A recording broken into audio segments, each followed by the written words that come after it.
उस खेल के विषय में हम भी तो जाने। बोले हमारे साथ तुम लोग भगवान के नाम संकीर्तन का स्मरण करो। दैत्य बालकों ने कहा वाह भैया,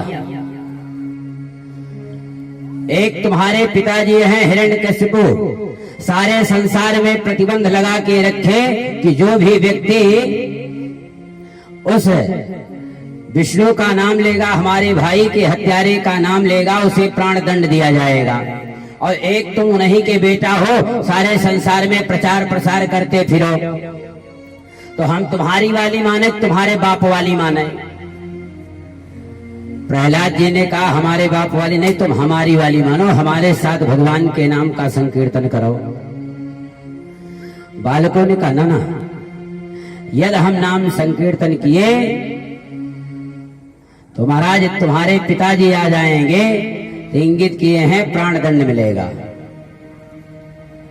आज ऐसे प्राण दंड से बचने के लिए समस्त दैत्य बालकों ने इंगित किया हम तुम्हारे साथ भगवान का नाम नहीं ले सकते हैं।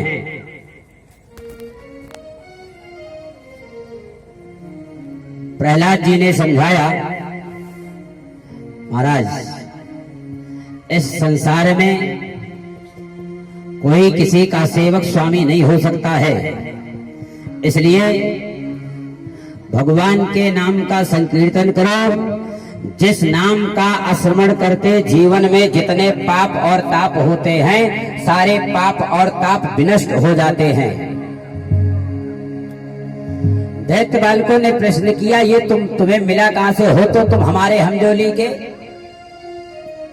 प्रहलाद जी ने कहा जिस समय पिताजी ब्रह्मा बाबा का तप कर रहे थे, तो समय कयाधु मैया को इंद्र ने हरण कर लिया। नारद बाबा के आश्रम पर मैया विराजमान, और ऐसे आश्रम पर रहते जो सत्संग संध्या कालीन बेला में होता, सोई सत्संग। उस समय हम गर्भ में थे, गर्भस्थ होने से सत्संग का प्रभाव हमारे जीवन पर पड़ गया। दैत्य बालकों ने इंगित किया भैया गर्भस्थ होने में, गर्भ में रहने पर जब इसका प्रभाव पड़ सकता है, तो हम लोग तो समझदार हो गए हैं। आज प्रहलाद के कहने से भगवान के नाम का संकीर्तन करना चाहिए। गुरु जी थे नहीं प्रहलाद जी के साथ, जितने दैत्य बालक, सारे दैत्य बालक भगवान के नाम का संकीर्तन करने लगे, प्रहलाद जी के साथ नाचने लगे। और ऐसे प्रहलाद जी के साथ नृत्य करते तभी गुरु जी आए गए। और जो गुरु जी आए तो प्रहलाद जी को हाथ पकड़ा ना लाए, अरे तू बिगड़ गया, कोई बात नहीं है, जितने दैत्य बालक सारे को बिगाड़ दिया।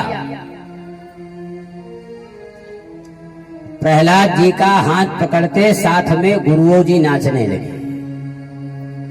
हिरण्यकशिपु सोचा क्या चल रहा है विद्यालय में, भेजा सैनिक को जाओ देखो। सैनिक गया तो देखा साथ में प्रहलाद जी, जितने दैत्य बालक सारे दैत्य बालक, और उसके साथ गुरुओं जी नाच रहे हैं। सोचे चलो कोई बात नहीं, बच्चा बिगड़ गया कोई बात नहीं, लेकिन गुरु जी बिगड़ गए, राजनीति की बात बताते हैं, इनको क्या प्रभाव पड़ गया। सैनिक सोचा हम गुरु जी का हाथ पकड़े, तुम काहे नाच रहे हो। और जैसे गुरु जी का हाथ पकड़ाना तो वो सैनिक भी नाचने लगा, वो भी वापस नहीं गया। दूसरे को भेजा, तीसरा आया, चौथा, सब जितने आए सब नृत्य करने लगे। हिरण्यकशिपु सोचा विद्यालय में न जाने क्या चल रहा है, एक भी सैनिक वापस नहीं आया, चलो हम ही देखते हैं। आज हिरण्यकशिपु यह जानने के लिए विद्यालय की तरफ बढ़ा, और यहाँ पर जितने दैत्य बालक, गुरुजी, सैनिक सब एक साथ नृत्य कर रहे हैं। आइए प्रहलाद जी के साथ दो शब्दन में हम लोग भी भगवान के नाम का स्मरण कर रहे हैं। सभी लोग प्रेम से बोलेंगे, और कुछ लोग बोलते हैं, कुछ लोग ऐसे चुप्पी साध के बैठ गए हैं ना कि घर से कसम खाए के आए कि बोलेंगे नहीं महाराज जी चाहे जितना। मारने वाला है भगवान बचाने मारने वाला है भगवान बचाने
सच्चिदानंद भगवान की जय।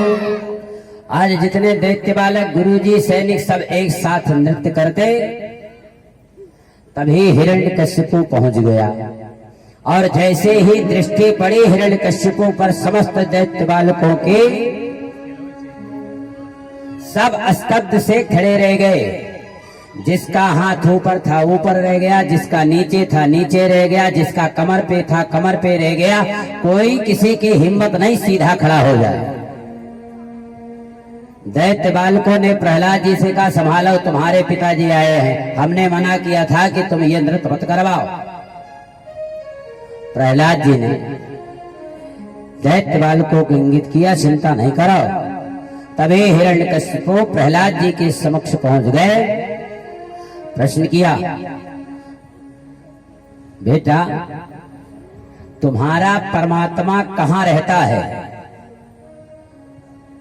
प्रहलाद जी ने कहा, पिताजी ये मत पूछो,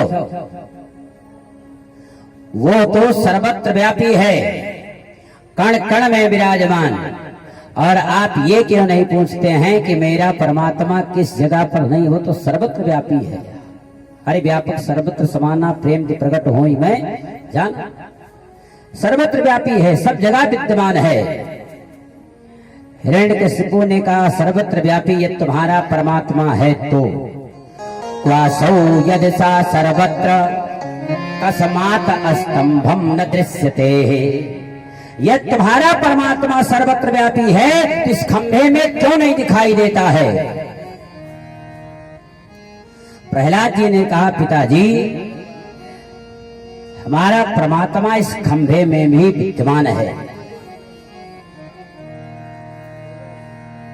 हिरण्यकश्यपु को विश्वास नहीं, उठाया खड्ग, खंभे पर प्रहार करना चाहा और जो ही खंभे पर प्रहार करना चाहा